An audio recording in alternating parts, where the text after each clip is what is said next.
Shivkranti TV news अन्याय, अत्याचार, बेकायदेशीर कृत्य करणाऱ्या विरुद्ध शोषित पीडित न्याय देणारा एकच आवाज. Shivkranti TV Dinbandhu news. संपादक सत्यशोधक शंकरराव लिंगे. 7387377880. महाराष्ट्र राज्याचे अर्थसंकल्पीय अधिवेशन सुरू. पहिल्या दिवसाचा सविस्तर आढावा. मुंबईतील विधान भवनात आज महाराष्ट्र राज्याच्या अर्थसंकल्पीय अधिवेशनाची सुरुवात झाली. सकाळी सभागृहाचे कामकाज नियोजित वेळेनुसार सुरू झाले आणि औपचारिक कार्यवाहीला प्रारंभ झाला. या अधिवेशनाकडे संपूर्ण राज्याचं लक्ष लागलं असून आगामी अर्थसंकल्पाच्या पार्श्वभूमीवर पहिला दिवस महत्त्वपूर्ण ठरला. राज्यपालांचे अभिभाषण, विकासाचा रोड मॅप मांडला. अधिवेशनाची सुरुवात राज्यपाल आचार्य देवव्रत यांच्या अभिभाषणानं झाली. आपल्या भाषणात त्यांनी राज्याच्या सर्वांगीण विकासावर भर देत उद्योग, शेती, पायाभूत सुविधा, महिला सक्षमीकरण आणि सामाजिक न्याय या क्षेत्रातील सरकारच्या उपक्रमांचा आढावा मांडला. महाराष्ट्राला आर्थिकदृष्ट्या अधिक सक्षम करण्यासाठी शासन कटिबद्ध असल्याचं त्यांनी स्पष्ट केलं. अभिभाषणादरम्यान सत्ताधारी व विरोधी पक्षातील सदस्य उपस्थित होते. भावनिक क्षण. अजितदादा पवार यांना श्रद्धांजली. राज्यपालांच्या अभिभाषणानंतर सभागृहात दिवंगत नेते अजितदादा पवार यांना शोकप्रस्तावाद्वारे श्रद्धांजली वाहण्यात आली. संपूर्ण सभागृहात काही क्षण शांतता पाळून त्यांना आदरांजली देण्यात आली. हा क्षण अत्यंत भावनिक ठरला. या शोकप्रस्तावावर अनेक प्रमुख नेत्यांनी भावना व्यक्त केल्या. मुख्यमंत्री देवेंद्र फडणवीस यांनी अजित पवार यांच्या प्रशासनिक कौशल्याची आणि कामातील काटेकोरपणाची आठवण करून दिली. उपमुख्यमंत्री एकनाथ शिंदे यांनी त्यांच्या जनसंपर्क व कार्यतत्परतेचं कौतुक केलं. शिवसेना पक्षप्रमुख उद्धव ठाकरे यांनी पवार यांच्या राजकीय योगदानाचा गौरव करत त्यांच्या निधनामुळे राज्याने एक अनुभवी नेता गमावल्याची भावना व्यक्त केली. तसेच राष्ट्रवादी काँग्रेसचे ज्येष्ठ नेते जयंत पाटील यांनी भावपूर्ण श्रद्धांजली शब्दात अर्पण केली. सत्ताधारी आणि विरोधक सर्व पक्षांनी एकमतानं शोकप्रस्ताव मंजूर केला. श्रद्धांजलीनंतर दिवसाचे उर्वरित कामकाज नियोजित कार्यक्रमानुसार पार पडले. सभागृहात आगामी अर्थसंकल्पीय चर्चेची रूपरेषा स्पष्ट करण्यात आली. पुढील काही दिवसात विविध विभागांवरील चर्चा आणि अर्थसंकल्पीय सादरीकरण होणार असल्याने राजकीय हालचालींना वेग येण्याची शक्यता व्यक्त केली जात आहे. महाराष्ट्राचे अर्थसंकल्पीय अधिवेशन आजपासून सुरू. राज्यपालांचे अभिभाषण आणि दिवंगत अजितदादा पवार यांना सभागृहाची भावपूर्ण श्रद्धांजली. सत्ताधारी विरोधक एकत्र आल्याचे दुर्मिळ चित्र.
जनगण मन अधिनायक जय हे भारत भाग्य पंजाब सिंधु गुजरात मराठा द्राविड उत्कल बंग विंध्य हिमाचल यमुना गंगा उच्छल जलधि तरंग तव शुभ नामे जागे तव शुभ आशीष मागे गाहे तव जय गाथा जनगण मंगलदायक जय हे भारत भाग्य विधाता जय हे जय हे जय हे जय जय जय जय हे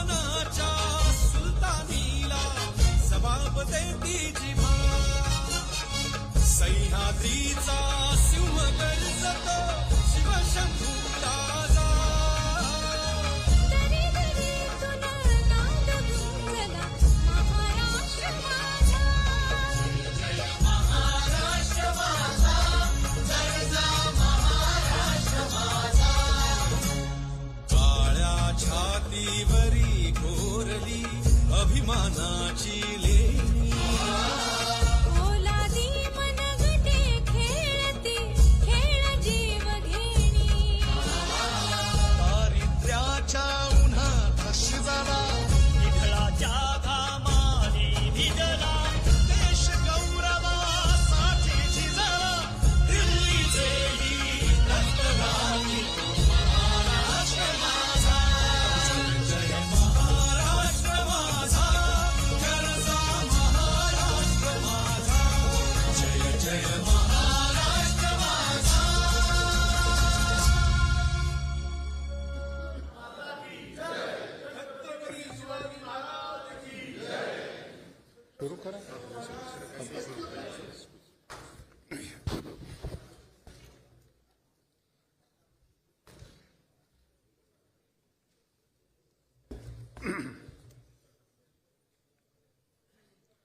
सभापति महोदय, अध्यक्ष महाराज आणि सन्माननीय सदस्य हो, राज्य विधानमंडळाच्या 2026 या वर्षातील पहिल्या अधिवेशनामध्ये आपणा सर्वांचे स्वागत करताना मला अतिशय आनंद होत आहे।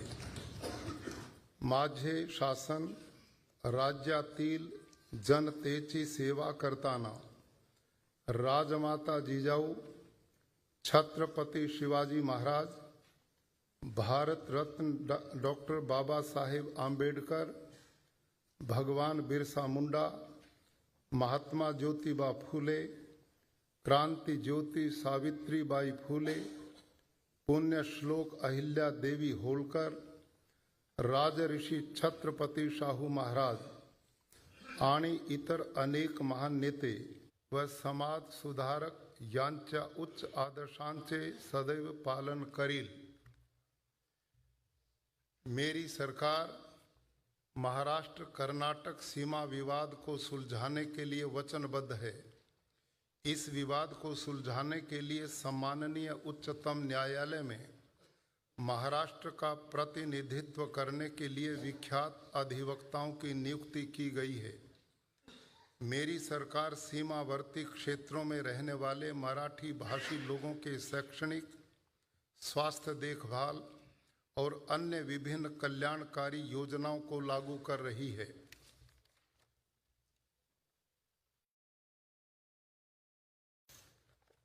महाराष्ट्र यह प्रत्यक्ष विदेशी निवेश करने के लिए पसंदीदा राज्य है और देश का एक अग्रणी औद्योगिक राज्य होने से महाराष्ट्र देश के कुल सकल घरेलू उत्पाद में 13.5% से अधिक योगदान है। महाराष्ट्र को वर्ष 2024-25 में देश में सबसे अधिक 1,64,875 करोड़ रुपए का प्रत्यक्ष विदेशी निवेश प्राप्त हुआ है, जो भारत में प्राप्त कुल प्रत्यक्ष विदेशी निवेश के 39% है। महाराष्ट्र को 2025-26 के वित्तीय वर्ष के प्रथम छमाही में 91,337 करोड़ रुपए का प्रत्यक्ष विदेशी निवेश प्राप्त हुआ है। मेरी सरकार ने जनवरी 2026 में स्विट्जरलैंड के दावोस में हुए विश्व आर्थिक परिषद में 18 देशों की विभिन्न कंपनियों से लगभग 30 लाख करोड़ रुपयों के निवेश सहमति करार किए हैं। इससे 40 लाख रोजगार निर्माण होने में मदद मिलेगी। विकसित महाराष्ट्र 2047 के लिए एक व्यापक और नीतिगत कार्य योजना तैयार की है और राज्य की अर्थव्यवस्था को 2047 तक $5 ट्रिलियन तक बढ़ावा देने के लिए विजन मैनेजमेंट यूनिट स्थापित किया है। मेरी सरकार ने वर्ष 2026 से 2030 तक की अवधि के लिए महाराष्ट्र उद्योग निवेश एवं सेवा नीति 2025 की घोषणा की है। इस नीति के माध्यम से 17,50,000 करोड़ रुपयों का निवेश आकर्षित करने और लगभग 50 लाख प्रत्यक्ष रोजगार निर्माण करने का लक्ष्य रखा है।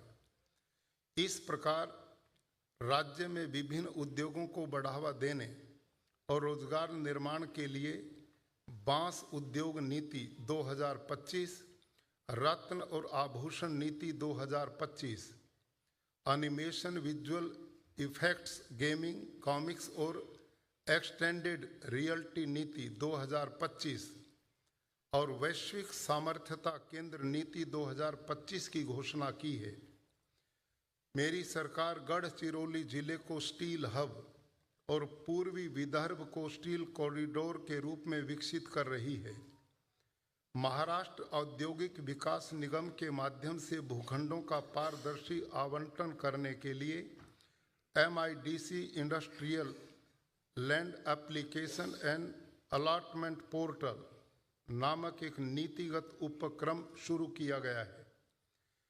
मेरी सरकार ने महाराष्ट्र को उद्यमिता और नव परिवर्तन का वैश्विक केंद्र बनाने के लिए महाराष्ट्र स्टार्टअप उद्यमिता एवं नव परिवर्तन नीति 2025 लागू की है। इस नीति का लक्ष्य आगामी 5 वर्षों में 1,25,000 उद्यमियों को प्रोत्साहित करना तथा 50,000 स्टार्टअप्स को सहायता करना है। जनवरी 2026 में नीति आयोग द्वारा जारी निर्यात तत्परता सूचकांक 2024 में महाराष्ट्र राज्य ने प्रथम स्थान प्राप्त किया है। मेरी सरकार ने महाइन्वेट मूलभूत निवेश न्यास स्थापित करने का निर्णय लिया है। उक्त निर्णय के अनुसार महाराष्ट्र राज्य सड़क विकास निगम और महाराष्ट्र राज्य मूलभूत सुविधा विकास नियम के चयनित मूलभूत सुविधा परियोजना मूलभूत सुविधा निवेश न्यास में स्थानांतरित करने और निजी तथा सार्वजनिक निवेशकों से निधि जुटाने के लिए मंजूरी दी है, जिससे राज्य का ऋण भार प्रभावी रूप से कम होकर नई मूलभूत सुविधा परियोजना में निवेश बढ़ाने में मदद होगी। मेरी सरकार ने वर्ष 2025-26 में राज्य के आर्थिक और औद्योगिक विकास की गति बढ़ाने के लिए 4,478 करोड़ रुपयों के लागत की कुल 1100 किलोमीटर लंबाई की 147 प्रमुख सड़क योजना सुधार योजनाओं को मंजूरी दी है।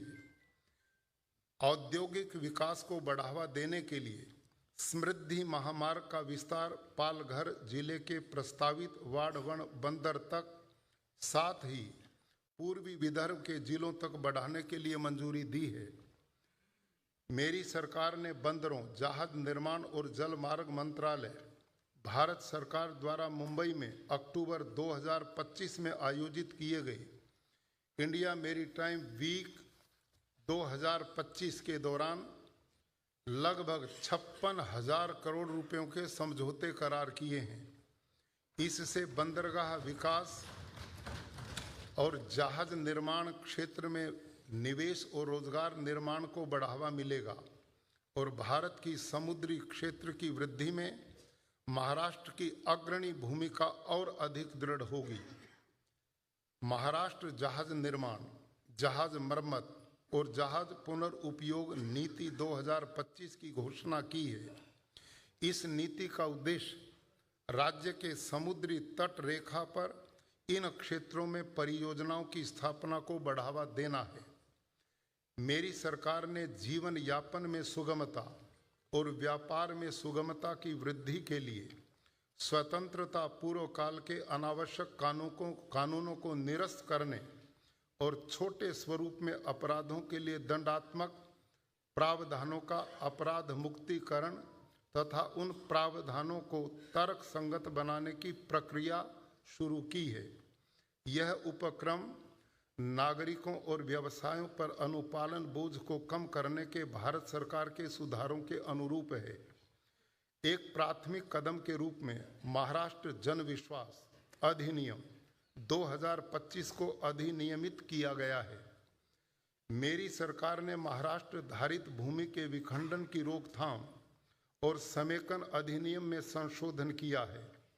इस अधिनियम के उपबंधों से असंगत 15 नवंबर 1965 से 15 अक्टूबर 2024 के बीच किए गए वास्तविक गैर कृषि प्रयोजनों के लिए उपयोग में लाई गई भूमि का हस्तांतरण तथा विभाजन किसी भी अधिमूल्य की वसूली के बिना नियमित होगा। इससे बड़े पैमाने में शहरी क्षेत्रों के भूमि मालिकों को लाभ मिलेगा और वहां भूमि स्वामित्व संबंधी समस्याओं को सुलझाया जाएगा। सरकार ने कर्मचारियों की नियुक्ति से सेवानिवृत्ति तक संपूर्ण सेवा संबंधी जानकारी को संगणीकृत करने के लिए विभिन्न मानव संसाधन शोध कार्यों को एकल डिजिटल पोर्टल पर लाने के लिए व्यापक डिजिटल परिवर्तन परियोजना हाथ में ली है। मेरी सरकार ने भूस्थानिक प्रौद्योगिकी के उपयोग द्वारा प्रशासन में गतिशीलता लाने और नीति निर्धारण में त्रुटियां कम करने के लिए महाजियो टेक एप्लीकेशन सेंटर की स्थापना की है। पुलिसकर्मी, पुलिस अधिकारी तथा वरिष्ठ पुलिस अधिकारियों के लिए निवासी आवासों की सन्निर्माण हेतु पुलिस हाउसिंग टाउनशिप परियोजना कार्यान्वित करने का निर्णय लिया है। मुझे बताते हुए खुशी हो रही है कि राज्य के जल संरक्षण और प्रबंधन में उत्कृष्ट प्रदर्शन को देखकर 18 नवंबर 2025 को सम्माननीय राष्ट्रपति महोदय द्वारा दिए गए 6ठे राष्ट्रीय पुरस्कार में उत्कृष्ट राज्य की श्रेणी में राज्य को प्रथम पुरस्कार दिया गया है। स्थानीय स्वशासन संस्थाओं में विकास के लिए स्वस्थ प्रतिस्पर्धा को बढ़ावा देने के लिए मुख्यमंत्री समृद्ध पंचायत राज अभियान का कार्यान्वयन कर रही है। इस अभियान के अंतर्गत ग्राम पंचायत, ग्राम समिति, जिला परिषद को उनके उत्कृष्ट प्रदर्शन के लिए 5 करोड़ रुपयों तक के पुरस्कार प्रदान किए जाएंगे। मेरी सरकार ने कृत्रिम बुद्धिमत्ता और आधुनिक प्रौद्योगिकी के प्रभावी उपयोग के माध्यम से कृषि को अधिक उत्पादक और टिकाऊ बनाने के लिए जून 2025 से महाराष्ट्र कृषि कृत्रिम बुद्धिमत्ता नीति 2025-19 को कार्यान्वित करने का निर्णय लिया है। मेरी सरकार प्राकृतिक खेती को बढ़ावा देने के लिए राष्ट्रीय प्राकृतिक खेती अभियान, परंपरागत कृषि विकास योजना तथा डॉक्टर पंजाबराव देशमुख प्राकृतिक खेती अभियान का प्रभावी रूप से कार्यान्वयन कर रही है। इन योजनाओं के माध्यम से 7,786 किसान समूहों द्वारा 3,22,000 हेक्टेयर में प्राकृतिक खेती की जा रही है। मेरी सरकार ने खेत सड़क के संनिर्माण के लिए मुख्यमंत्री बलिराजा शेत रस्ते योजना कार्यान्वित करने का निर्णय लिया है। इस योजना के अंतर्गत किसानों को उनके कृषि कार्यों के लिए जैसे बीजारोपण, फसल कटाई और कृषि उत्पादों को बाजार तक पहुंचाने के लिए मजबूत बारमाही उपयोगी सड़कें बनाई जाएंगी। सरकार ने वर्ष 2025-26 के मौसम में भारतीय कपास निगम के माध्यम से 100 लाख क्विंटल से अधिक कपास की न्यूनतम समर्थन मूल्य पर खरीद की है। मेरी सरकार ने 2,39,000 लाभार्थी किसानों से 60 लाख क्विंटल से अधिक सोयाबीन की खरीद की है। वर्ष 2024-25 विपणन सत्र के दौरान किमान आधारभूत कीमत खरीदी योजना के अंतर्गत पंजीकृत किए गए 7 लाख से अधिक किसानों को 2 हेक्टेयर की सीमा तक प्रोत्साहन राशि के रूप में प्रति हेक्टेयर 20,000 रुपये वितरित किए गए हैं। ई राष्ट्रीय कृषि बाजार के अंतर्गत अंतर बाजार और अंतर राज्य व्यापार शुरू करने के लिए एकल एकीकृत लाइसेंस के प्रावधान के लिए और राष्ट्रीय दर्जा के बाजार की स्थापना के लिए महाराष्ट्र की कृषि उपज विपणन अधिनियम 1963 में आवश्यक संशोधन किए गए हैं। मेरी सरकार ने किसानों को 2 लाख रुपयों तक के कृषि या फसल ऋण से संबंधित सभी ऋण दस्तावेजों पर स्टाम्प शुल्क में छूट देने का निर्णय लिया है। राज्य में जून से अक्टूबर 2025 के बीच हुई भारी वर्षा और बाढ़ जैसी प्राकृतिक विपदा से प्रभावित हुए किसानों को सहायता देने के लिए कृषि फसल, कृषि भूमि हानि तथा आगामी रबी मौसम के लिए बीज और अन्य आनुषंगिक मामलों के लिए 15,576 करोड़ रुपयों की मदद उनके आधार संलग्न बैंक खातों में सीधे वितरित की है। मेरी सरकार ने महाराष्ट्र भू राजस्व संहिता 1966 में संशोधन द्वारा गैर कृषिक भूमि के उपयोग के लिए अनिवार्य गैर कृषिक अनुमति तथा सनद संबंधी उपबंध निरसित किए हैं। साथ ही वार्षिक गैर कृषि कर से संबंधित प्रावधान भी निरसित किए गए हैं और भूमि के गैर कृषिक उपयोग के लिए एक बार रूपांतरण अधिमूल्य वसूल करने संबंधी उपबंध किए हैं। मेरी सरकार ने राज्य में 7.5 अश्वशक्ति तक की क्षमता वाले कृषि पंपों पर उपयोग वाले किसानों को मुफ्त बिजली देने के लिए मुख्यमंत्री बलिराजा मुफ्त बीज योजना शुरू की है। इस योजना के अंतर्गत सरकार ने 44 लाख से अधिक पात्र किसानों को 25,087 करोड़ रुपए की बिजली शुल्क में राहत दी है।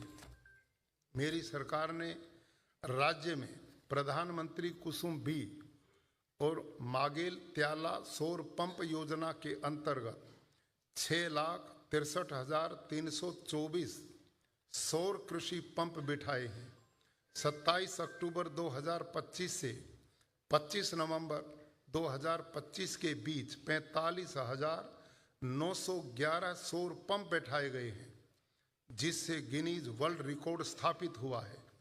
सम्माननीय मुख्यमंत्री महोदय ने 5 दिसंबर 2025 को गिनीज वर्ल्ड रिकॉर्ड्स की ओर से यह पुरस्कार प्राप्त किया है।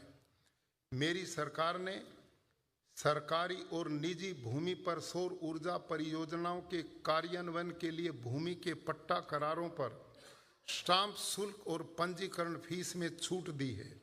इससे कृषि को दिन के समय बिजली आपूर्ति मिशन 2025 मुख्यमंत्री सौर कृषि वाहिनी योजना 2.0 के अंतर्गत ग्रामीण क्षेत्र की विद्युत परियोजनाओं को प्रोत्साहित किया है। मेरी सरकार ने प्रति माह 100 यूनिट से कम बिजली का उपयोग करने वाले आर्थिक रूप से कमजोर और गरीबी रेखा के नीचे रहने वाले बिजली उपभोक्ताओं के लिए स्वयं पूर्ण महाराष्ट्र आवासीय रूप टॉप सोलर योजना शुरू की है, जिससे उपभोक्ताओं को उनके छत पर सौर ऊर्जा पैनल बिठाने के लिए आर्थिक सहायता देकर प्रोत्साहित किया जा रहा है, जिससे उनको विद्युत उत्पादन में आत्मनिर्भर बनने में मदद होगी। इस योजना से लाभार्थियों को के बिजली बिल में कटौती होगी और अतिरिक्त सौर ऊर्जा की बिक्री द्वारा उन्हें आय का अतिरिक्त स्रोत भी उपलब्ध होगा। राज्य में वृक्षारोपण बढ़ाने के लिए वर्ष 2025 में हरित महाराष्ट्र समृद्ध महाराष्ट्र जन अभियान शुरू किया गया।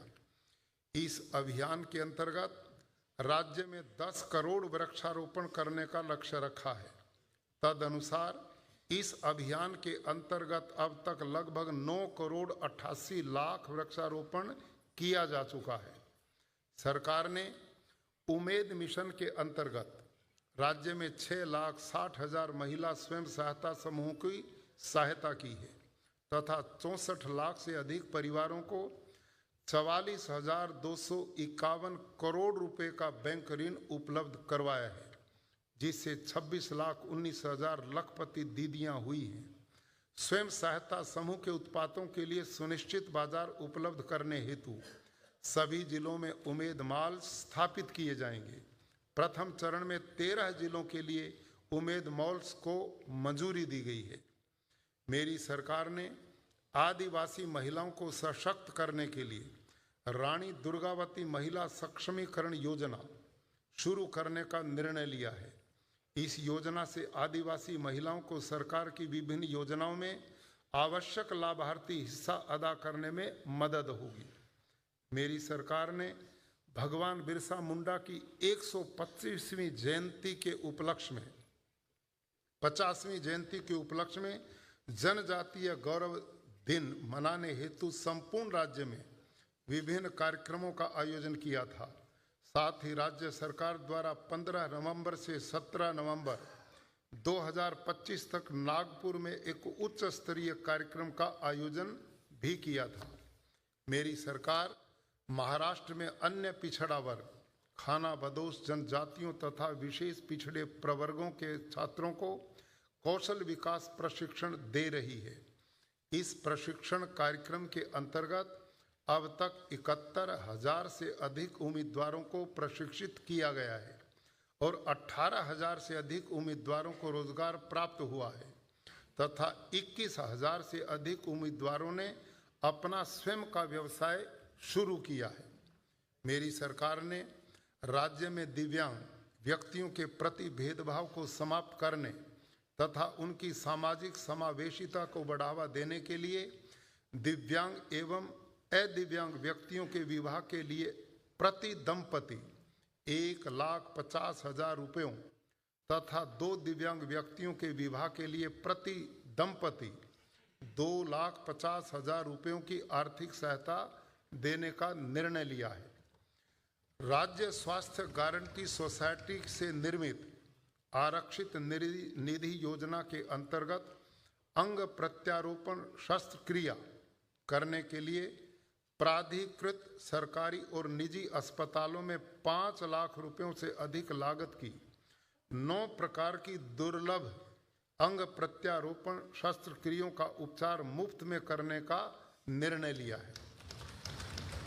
मेरी सरकार ने राज्य में कैंसर बीमारी पर सस्ती एवं उन्नत चिकित्सा देने के लिए एक व्यापक कैंसर देखभाल नीति तैयार की है। इस नीति के अंतर्गत त्रिस्तरीय प्रणाली स्थापित की जा रही है। यह नीति कैंसर विज्ञान के क्षेत्र में प्रशिक्षित मानव संसाधन विकसित करने तथा कैंसर से संबंधित अनुसंधान गतिविधियों को बढ़ावा देने में मदद करेगी। मेरी सरकार राज्य में कौशल विकास शिक्षा को प्राथमिकता दे रही है। रतन टाटा महाराष्ट्र राज्य कौशल विश्वविद्यालय ने केवल 3 वर्षों में कृत्रिम बुद्धिमत्ता, डेटा साइंस, साइबर सुरक्षा, मैट्रॉनिक्स औद्योगिक डिजाइन और स्वास्थ्य सेवा जैसे क्षेत्रों में आधुनिक सुविधाओं के साथ नवी मुंबई, पुणे, नागपुर और ठाणे में अपने कार्य का विस्तार किया है। मेरी सरकार ने माध्यमिक विद्यालय परीक्षाओं के बाद व्यावसायिक पाठ्यक्रमों के लिए एक शैक्षणिक वर्ष में 2 बार सामयिक प्रवेश परीक्षा आयोजन करने का निर्णय लिया है। इससे परीक्षा में छात्रों की अनुपस्थिति या अपेक्षित प्रदर्शन न कर पाने के कारण एक शैक्षणिक वर्ष के नुकसान को रोकने में मदद मिलेगी। इस प्रतिस्पर्धात्मक युग में छात्रों के मानसिक स्वास्थ्य और सुरक्षा को उच्चतम प्राथमिकता दी है। सरकार ने सम्माननीय उच्चतम न्यायालय द्वारा सुखदेव शाह मामले में दिए गए निर्देशों के संदर्भ में इस गंभीर समस्याओं का निराकरण करने के लिए तेजी से कार्रवाई की है। डॉक्टर हेमलता बागला समिति द्वारा सिफारिश की गई महाराष्ट्र छात्र सुरक्षा, संरक्षण और मानसिक स्वास्थ्य कल्याण नीति 2025 की स्वीकृति द्वारा सरकार ने सभी विश्वविद्यालयों को यह निर्देश दिया है कि वे छात्र आत्महत्या रोकने के उपाय करें और उनके मानसिक स्वास्थ्य को प्राथमिकता दें। मराठी भाषा को अभिजात भाषा का दर्जा प्राप्त होने की पार्श्वभूमि में तथा ग्रामीण क्षेत्रों में छात्रों में तकनीकी शिक्षा के प्रति रुचि बढ़ाने के लिए महाराष्ट्र राज्य तकनीकी शिक्षा बोर्ड के माध्यम से डिप्लोमा पाठ्यक्रमों के लिए आवश्यक सभी 154 विषयों के लिए संपूर्ण शैक्षणिक सामग्री मराठी भाषा में अनुवादित की है।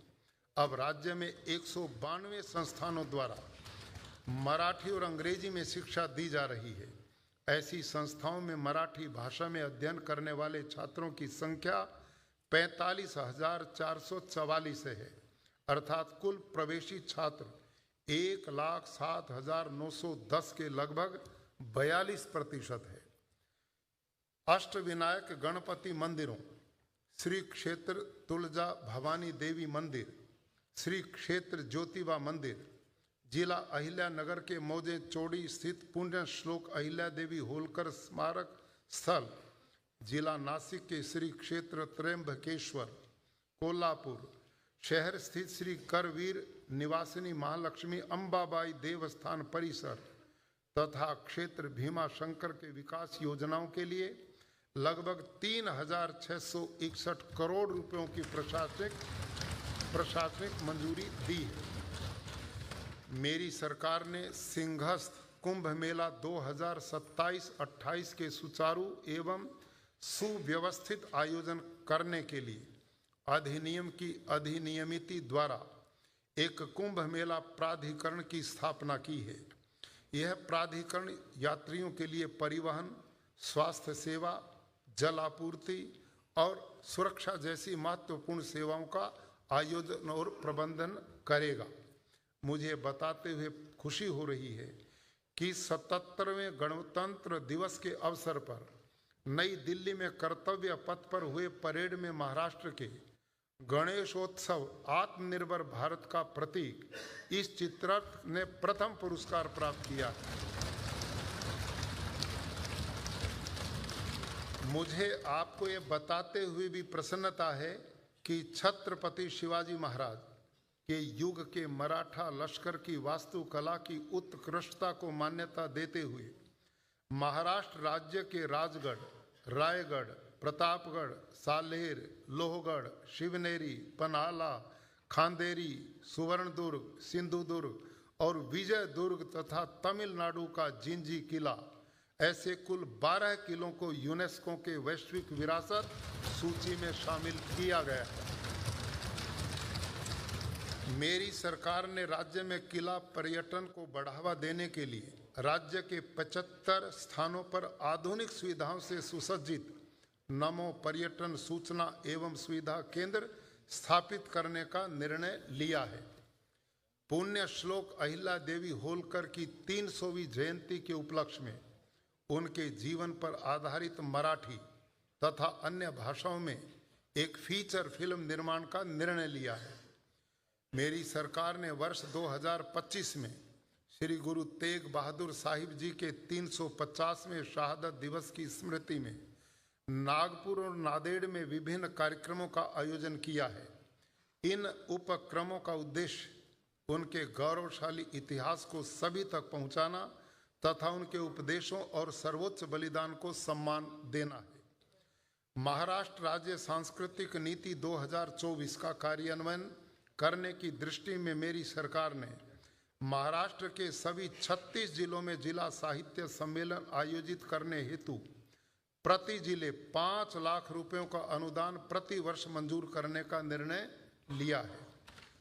मेरी सरकार विद्यालय, महाविद्यालय, विश्वविद्यालय स्तर पर क्रीड़ा क्षेत्र को बढ़ावा देने के लिए वचनबद्ध है।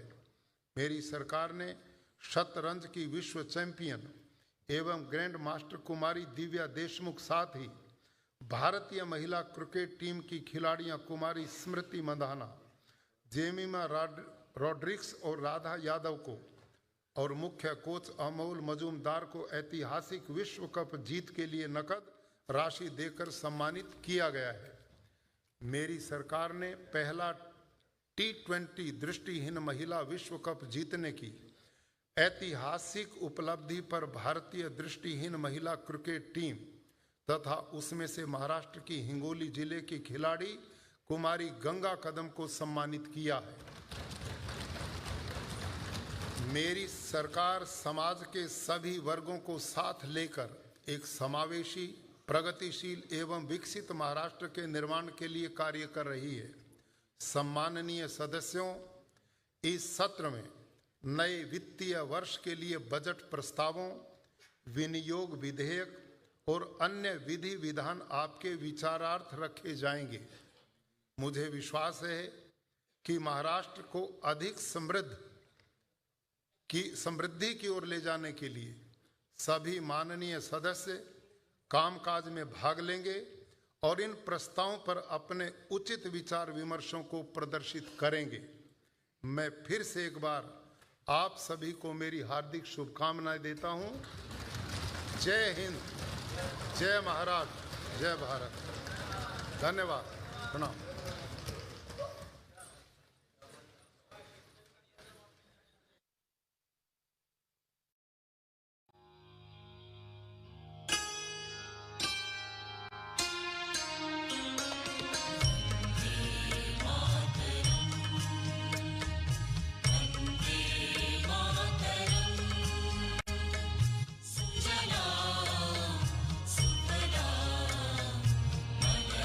शीतल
गणमन अधिनायक जय हे भारत भाग्य विधाता पंजाब सिंधु गुजरात मराठा द्राविड उत्कल बंगा विंध्य हिमाचल यमुना गंगा उच्छल जलधि तरंगा तव शुभ नामे जागे तव शुभ आशीष मागे गाहे तव जय गाथा जनगण